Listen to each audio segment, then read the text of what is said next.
it's not a role that you put yourself in. It's a role that your team puts you in. You know, you can't be a fraud. You can't go out there and talk the talk but not walk the walk. You have to be who you are, and I think they've seen over the years that I try to lead by example, but I'm genuine. You can be vocal, you can lead by example, you can do all those things, but they have to see you in that role. You can't just put yourself in that role.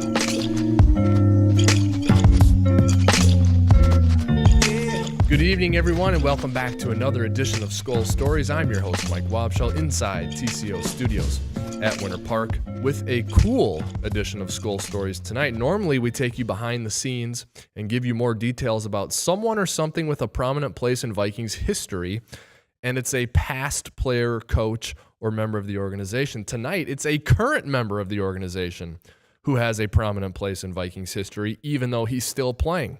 It's defensive end Brian Robison, one of our favorites at the Vikings Entertainment Network.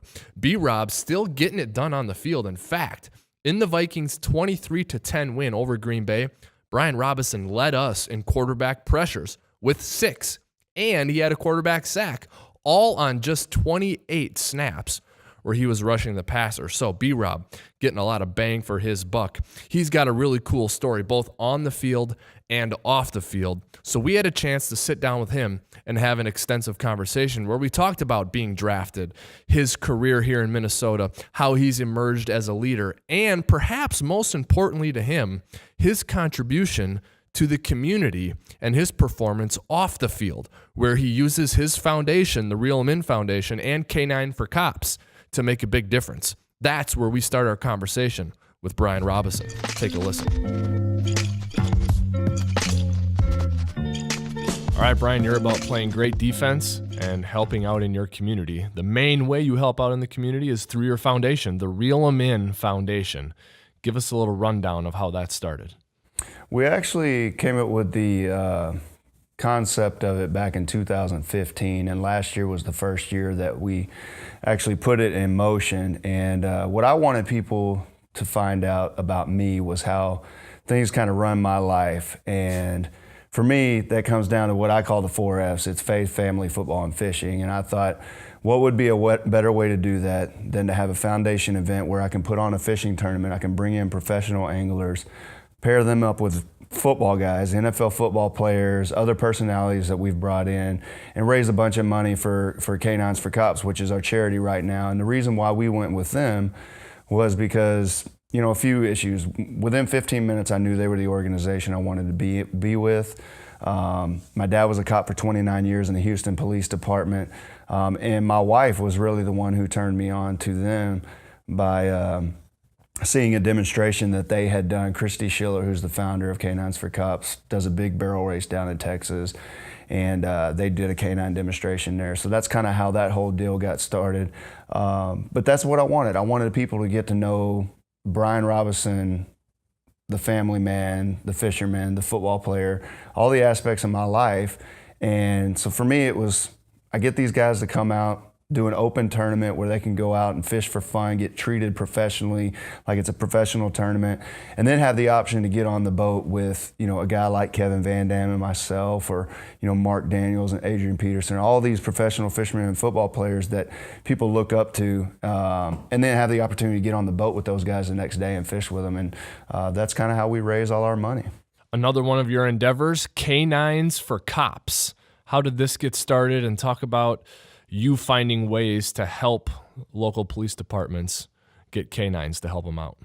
Yeah, definitely. You know, I think since day one, Christy Schiller and I, who's the founder of K9s for Cops, have clicked since day one. I mean, she's kind of got the same attitude I have, which is just fun, outgoing. You know, what you see is what you get with her, and our relationship has definitely grown from there. You know, when we started this deal, we wanted to raise as much money as possible to donate these dogs. These dogs cost between $10,000 to $15,000 to put into the hands of their handlers. And the thing about it is what I think they do that's so great is when there's a canine that's been lost in a line of duty, or there's a police station that can't afford a canine, that's when they really become important, because they bring these canines in, they train the dogs, they bring the handlers in to know how to work these dogs. And they place them back in those units. And for us, what it came down to was, how can we affect as many lives as we possibly can in a positive manner? When you do something like this, not only do you affect the people around you, but you affect communities, you affect regions in the state, counties. I mean, you affect more people than you'll ever know just by placing a canine in there, by getting drugs off the street, putting bad guys in jail that aren't doing the right things. I mean, all those situations, you can affect people in a positive manner. So last year we were able to donate 2 dogs. We ended up donating one in Center, Texas, which he was at my Texas Foundation event. And then we also donated one in Red Wing, Minnesota. And then this year, with our Texas event, we were able to raise enough money to, I think we're looking at pretty close to 5 dogs to being able to donate just from that event. And so moving forward to our Minnesota event, we're hoping to be able to add a couple more to that and just keep affecting lives in a positive manner. You have a big, awesome, cool fishing event down in Texas every off-season, and you had one this past off-season. Tell us about it. Well, it was a very, very stressful time, but it was very, very gratifying when it was all over. So, Friday we kind of went into registration mode. We registered our anglers and stuff like that. Saturday, it was early morning. We got up at, I think, 4 in the morning to get their registration. We did launch at 7 a.m. or 6:45 a.m. And then was just kind of hustling and bustling to get auction items out, things like that, start getting things ready for when they came in, the meals, all that stuff. And it just seemed like an ongoing process, but at the end of the day, we had a great event. The auctions went great. We raised a bunch of money. The weather kind of was a big deal. With Saturday's weather was beautiful. It got a little windy, but it was beautiful weather. Sunday was a little bit different story. I mean, we had tornadoes and lightning and rain and everything else. And, hats off to the anglers that came out there. They made it up to a few of the guys. I know I've gotten texts from the guys this week saying they made it up to their guys that bid on them, taking them fishing at different lakes around the country and stuff like that. So we had a great group of guys in, not only, my teammates as well, but, like Linval and Terrence Newman and Daniil came out. I mean, all those guys, Adrian came out. And that means a lot to me because, that's the type of people you want to be a part of your foundation, is guys going to do whatever it takes to help your event be successful. You're a good person who wants to give back, but you also have a platform that very few other people have, and you like to use that platform to help give back to the community. Talk about why you think it's important for athletes to do that and why it's important for you. It's very important to me because, there's been a lot of people that have affected my life in a positive manner in order to get me where I'm at now. And so for me, I want to be able to do the same thing back, not just for them, but for, people, whether it be here in Minnesota, whether it be in Texas, and really all over the country. I mean, I want to be able to affect their lives in a positive manner, show that, you can be a great athlete, but you can also be a great role model. You can be a great person and a leader in your community. So it's very, very important for me to give back because, I believe in karma. I believe when you do good things come back to you. But at the same time, I believe that a younger generation is looking towards the NFL players as, how should I live my life? How should I become a great athlete? And what we want to show these younger guys is, you can be a great athlete, but you can also be a great person. And that's really what we need to show them. Your commitment to community and giving back, did that change in any way once you became a father? And how does having kids maybe open your eyes to wanting to help out your fellow citizens in that way? Well, I think it's very important. I think one, because obviously that's a time that I get to spend with my kids and show them how to be a positive influence in other people's lives. But definitely another reason is, I want my kids to understand that, no matter how bad things get in your life or no matter how good things are in your life, it can always be worse. And there's a lot of people out there that are really struggling.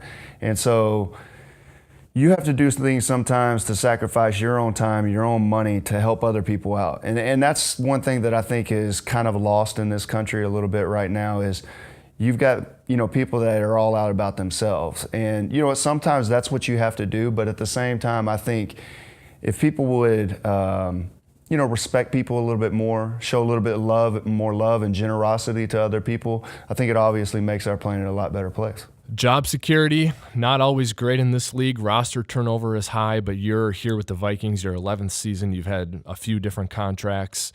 Why has it been important for you to stay with the Vikings for your entire career? The team that drafted you, going now on 11 seasons with the Vikings, that's rare in sports. Why is that important to you? It was very special to me, and I'll try not to tear up talking about this, but it's definitely a situation where you don't see much in the NFL anymore, where players being loyal to a program and a program being loyal to a player. There were some trade-offs there that happened with that whole negotiation and everything. Obviously, I took a little bit of a pay cut, but I earned an extra year in the back end. So, the Vikings really went out on a limb for me, and that means a lot to me and my family.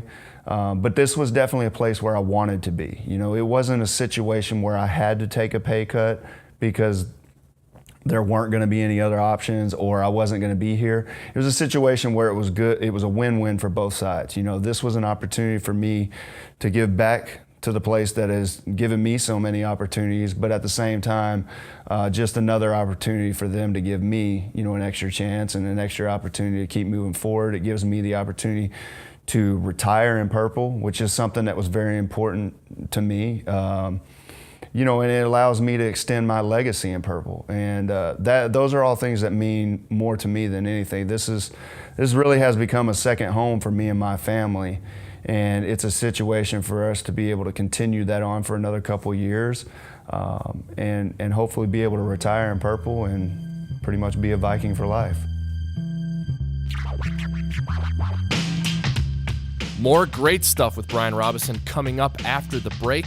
But first, a programming note. Join host Mike Musman along with Latavius Murray at the Lookout in Maple Grove on Thursday at 5:30 p.m. for a live broadcast of Vikings Country.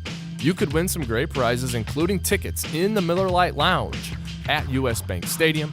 Visit Vikings.com/VikingsCountry for more info and a full schedule, and stay tuned for more B-Rob coming up after this. Hey everyone, welcome back to Skol Stories. Mike Wobschall with you right now. We're going to bring Brian Robison back to continue our chat with him, but first want to tell you about the Vikings app. Be the first to know breaking Vikings news, access video on demand, and get ticket alerts all on your phone with the Minnesota Vikings app. Download today in the App Store and Google Play. Our guest tonight on Skol Stories is Brian Robison. Here's more from B-Rob. Late April 2007, draft day for you. The Minnesota Vikings select you.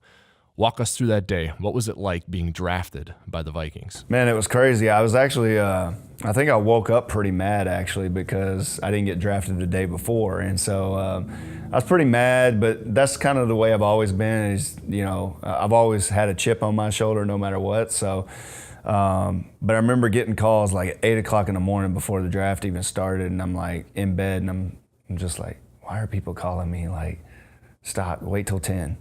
Well, there was 3 or 4 teams that called me, and it started really early for me, and it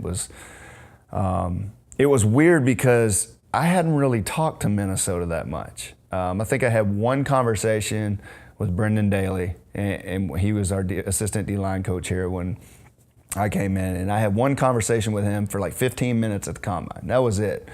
I mean, the teams that I had talked to the most were probably the Cowboys and the Steelers and the Eagles, and it was kind of an odd situation because at that point in time, I was hearing, well, it's going to be the Giants, well, it's going to be the Cowboys, well, it's going to be San Francisco and everything else, and then it was like all of a sudden, as I get this phone call, and it's a 612 number, and I'm like, Minnesota, who's calling me from Minnesota? Well, I pick up the phone, and it was Paul Rowe, one of our scouts. And he said, how do you feel about being a Minnesota Viking? And I can remember, like it was yesterday, I just broke down in tears because you realize that all this hard work that you've put into it has finally paid off. And I remember telling Paul, I said, well, it's about time somebody called. And I guess, as they say, the rest was history. 2007 feels like a long time ago, and it kind of is in NFL history. You came in then as the young guy right off of a college campus. Now you're the veteran. You're a leader on the team, and you're one of the most veteran players on this roster, the most veteran player on this roster. What's that like for you now, considering you came in as such a young pup? Yeah, it's been crazy because it seemed like it happened just overnight. I mean, I can remember, literally going into 2011, I was probably the fifth or sixth oldest guy in the D-line room, and then all of a sudden we go into 2011 and I am the oldest guy in the D-line room. So it literally happened what seemed to be overnight. And but it's something that I don't take for granted at all. That's something that anybody that meets me and understands me is I live every day to the fullest, and I never have regrets, but I never take anything for granted either, because it's very rare that you get to see a guy, one, be in the NFL for 10 years or 8 or 7 or whatever you want to call it.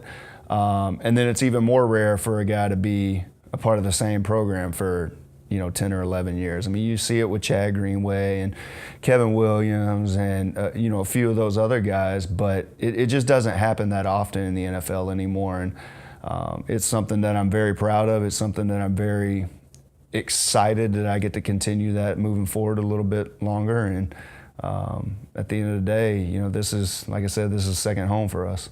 There are lots of alpha males in this sport, in this league, and a lot of these guys were big men on campus that you all come together into the same locker room.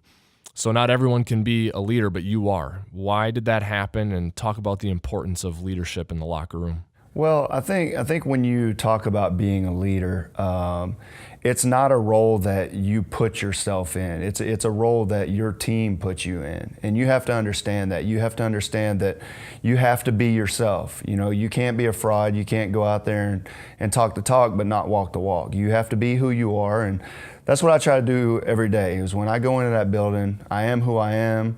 I'm going to do what I do, and the guys know that. They know that every day you're going to get the true Brian Robison. And I think they've seen over the years that I try to lead by example, but I'm genuine. And that's what makes a leader to me is, you got to be genuine. You can be vocal, you can lead by example, you can do all those things.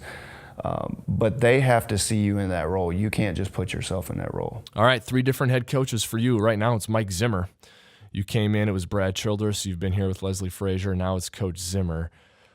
Talk about him. What do you appreciate about Coach Zimmer, the way he leads this team, and what do you think about playing for Mike Zimmer? Mike Zimmer may understand offenses more than most offensive coaches do. That's the crazy thing about him is he's such an intelligent coach when it comes to coaching our defense, and he wants that to trickle down throughout the players. He wants everybody to know what everybody's job is on every single play. And I think that only helps us because if a linebacker knows what the D-line is doing, they know how to play off those guys. And so it trickles back. If the DBs know what the linebackers are doing, they can play off of those guys as well. And that's what he's always preached from day one, that he wants the most physical team. He wants the team that's going to show the most effort. He wants the team that's going to have the smartest players. These are all things that he preaches every day is smarter, tougher, more disciplined football teams. And I think that has really come to show over the last few years. And I think that's why I wanted to be back here so bad, is because I truly believe, every year we go into the offseason talking about what we can do this year, what the things we can accomplish. And every team does that in the offseason. But I wanted to come back here and I wanted to be a part of this program because I truly believe that we're on the cusp of something great. And I think a lot of that is a testament to the way Coach Zimmer coaches his football team and the way that he wants his players to understand the game. Your position coach is Andre Patterson, and really, we have a head coach, we have a coordinator, but you spend the most time with your position coach. You're in meetings with him 3, 4, 5 days a week. Tell us the relationship you have with Andre Patterson and what you appreciate about him. He's very important. He's invaluable, if you ask me. I mean, the things that he's come in since day one to teach his players, he understands that not every guy is the same. So we may not go out and every guy do the same exact drill. There may be some little wrinkle in that he puts in for me or Everson or Daniil or Tom Johnson or any of those guys. And we all do something a little bit different. We all have our own little niche. And Andre understands that. He understands that there's going to be some different things throughout the ball game that we're going to do compared to the other guy. And so he coaches those things. He's very hands-on. He's also a mentor to us off the field. You know, we talk every week about off-the-field issues, and he's one of those figures that, you know, when he talks, you listen. And he's very intelligent as far as the game goes and in life. He's been through a lot of stuff growing up in Oakland and things like that. But he's a guy that we all respect, and probably one of the best D-line coaches in the league that I don't think, in my personal opinion, doesn't get the credit that he deserves. Why is it important to have a solid rotation when it comes to defensive linemen, particularly defensive ends? You guys are primarily charged with rushing the passer. If you play well on early downs, you get to rush the passer late in a series. Why is it important to have a solid rotation, and what's it like to be a part of a rotation that is really effective? You know, as a player and a competitor, I think we all hate it because none of us want to go off the field. But I think in the end, when you think about it, you take a step back and you actually think about it from a different perspective. It obviously helps us. You know, anytime you can get fresh bodies on the field, that wears on an offensive line because they can't rotate. So when you're able to do that and all of a sudden a fresh guy comes on the field, I mean, mentally that's exhausting to them because now they've got to deal with a guy that can run full speed for the next 5-6 plays. And then you talk about all the different roles that that I play, but along with being able to bring in different guys on pass rush downs. You can bring in a whole new set with our defensive line on pass rush downs, and so now they got a whole different set of problems to deal with. And for me personally, I think it's helped my career because there was a situation that I was in there for 3 or 4 years. I think I was playing close to 1,000 plays, per year. And that wears on you very, very fast. And I think having Dre come in and really starting to, the first year was kind of rough. We didn't get as much rotation as I think we originally thought we were going to have. But as the years have gone by and we've gotten guys like Daniil that can come in and we don't have a drop-off, it's definitely helped me prolong my career a little bit because I feel better throughout the season. I'm not getting into December and just feeling like I've been in 100 car accidents or something like that. It's an opportunity where, I get to rest my legs a little bit, but still go out there and make plays. Injuries, unfortunately, are such a big part of the game. We see it every single week on every single team. Knock on wood, you have not avoided injuries, but you've had injuries that you've been able to play through, and you've only missed one game in your career. Availability, durability, so important in this game. You've been that way. Talk about that in your career and why you think it's happened to you. Well, I think any of my teammates tell you I'm going to give you everything I've got, every play, every second, every game. Unless I've just got something that's really, really bothering me, I'm going to be out there with my guys, because it's not about me, it's about the team, and it's about what I can do to help the team win. It's always been about that. It's never been about the money. It's never been about, any of the issues that you hear players playing for. It's always been about respect of my teammates and the respect of the other team. That's what it's always been about for me. And so for me, I'm always going to be out there, and, it doesn't just start with, going out there and playing ball and not getting hurt. I mean, there's a lot of luck involved. There's a lot of preparation during the off season that's involved.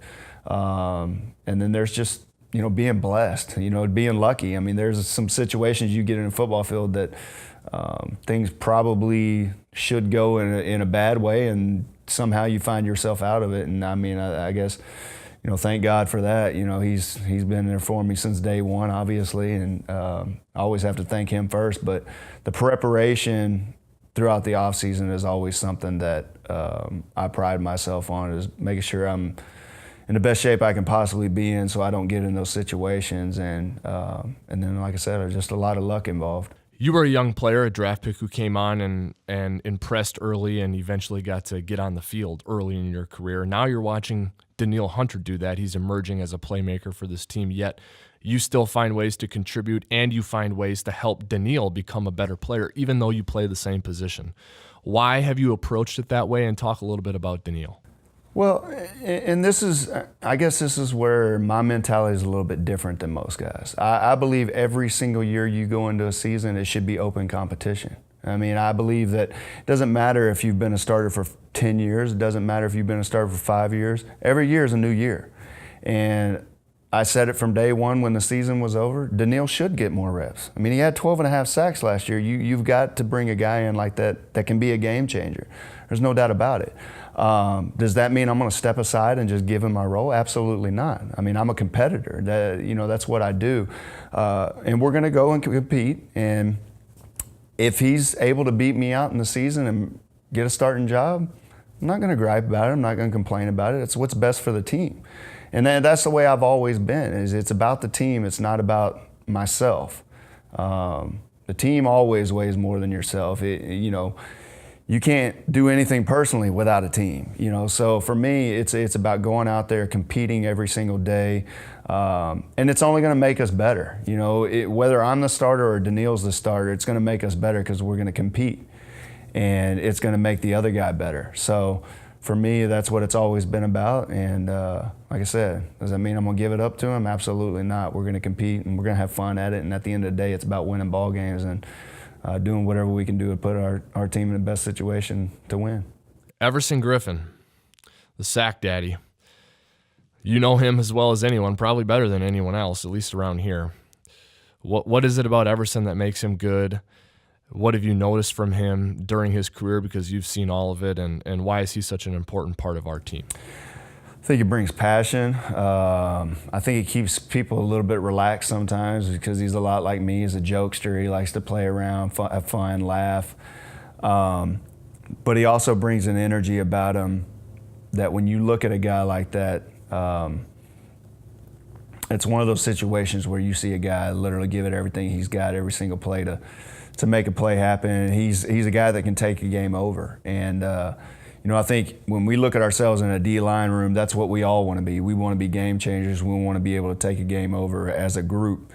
And when you've got a guy on your defensive line like that does the things that he does from an athletic standpoint, but also from a physical standpoint in the run, that's kind of what young guys should look at as far as how to be a player on the field. Expectations for this defense. It seems like you guys can't play any better, but expectations never go down. They only go up, and they will for this defense as the season wears on. So forget about outside the building and what people expect. Inside the building, what is expected of you guys, and what do you expect of yourselves? Well, I think we can't expect anything less but to be the best defense in the NFL. We started off really, really good last year, and things just kind of fell apart with us towards the end of the year. But I think we've got the guys in the room to get it done. I think we've got the guys in the room for us to be a number one NFL defense. But it's going to come down to us working hard every single day, doing the things that Coach Zimmer preaches as far as being, disciplined, tough, smart football teams, making smart plays, and all 11 guys being on the same page. We've shown that if all 11 guys are on the same page, we can be a pretty dang good defense. But if there's one guy off or here and there, then that's when things go a little awry. So we've got to definitely make sure that we, are mentally into it just as much as physically. But I think sky's the limit for our defense. All right, that's going to do it for this edition of Skol Stories. We thank Brian Robison for joining us, and we thank you for listening.